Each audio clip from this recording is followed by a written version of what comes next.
जिंदगी। वह जायशा के सामने आकर कहता है, सुनते मुझे माफ कर हामिद साहब का मुझे तुम पर भरोसा करना चाहिए था, लेकिन मैं अपने भाई की बातों में आ गया।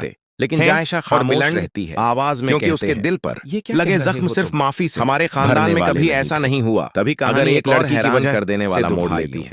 अरसलान अचानक पुलिस के सामने चिल्लाकर कहता है, तो मैं हमारा अकेला पूरा गुनहगार खानदान नहीं टूट हूं। जाएगा। सभी लोग मैं ये हैरानी हरगिज से उसकी बर्दाश्त तरफ नहीं देखने करूंगा लगते हैं। हामिद अरसलान साहिब गुस्से कांपती की आवाज आवाज में में कहता है, फौरन जो इस्लान कुछ हुआ उसके के पीछे कमरे की श्री भी तरफ है। बढ़ते हैं। उसी ने मुझे पूरा घर उकसाया खौफ था। और उसी परेशानी ने मेरे में दिल में मुब्तला हो नफरत जाता और है। जहर भरा इस्लान था। अपने कमरे उसने में ही मुझे खामोश बैठा बार बार होता है कि जायशा अचानक और सुफियान हामिद के साहब खिलाफ दरवाजा जोर से भड़काया। खोलकर अंदर यह दाखिल सुनते ही श्री के चेहरे होते का हैं। रंग उड़ जाता है। इस्लान, उसके हाथ मुझे तुमसे कांपने ये लगते उम्मीद हैं। नहीं थी। हामिद साहब तुमने अपने भाई अविश्वास की से उसकी जिंदगी में तरफ आने की देखते हैं। कोशिश क्यों की? उन्हें यकीन तुम नहीं जानते हो कि आता उसका कि अंजाम जिस कितना इंसान पर खतरनाक हो सकता उन्होंने है। सबसे ज्यादा इस्लान हैरत और भरोसा दुख के किया, आलम में वही इस पूरी अपने वालिद साजिश को का देखता हिस्सा निकला है। श्री और सफाई धीमी देने की आवाज कोशिश में करती कहता है, लेकिन अबू, अरसलान मैंने कभी किसी एक का के हक बाद छीनने एक की ऐसे कोशिश राज नहीं की। खोलना मैं शुरू सिर्फ कर देता जाशा है, से मोहब्बत करता जिन्हें हूं। सुनकर और हर ये कोई मोहब्बत स्तब्ध मेरे रह अख्तियार जाता में है। नहीं थी। अब हामिद साहब लेकिन को हामिद साहब समझ आ चुका उसकी होता कोई है कि बात उनके घर को बर्बाद करने वाली साजिश सिर्फ अरसलान की नहीं थी, बल्कि इस खेल के पीछे श्री का भी बराबर का हाथ था।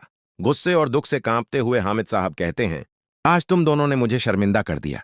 तुम लोगों ने रिश्तों को खिलौना समझा, लोगों के जज्बातों से खेला और मासूम जिंदगियों को तबाह करने की कोशिश की। उधर पुलिस अरसलान को लेकर जाने लगती है।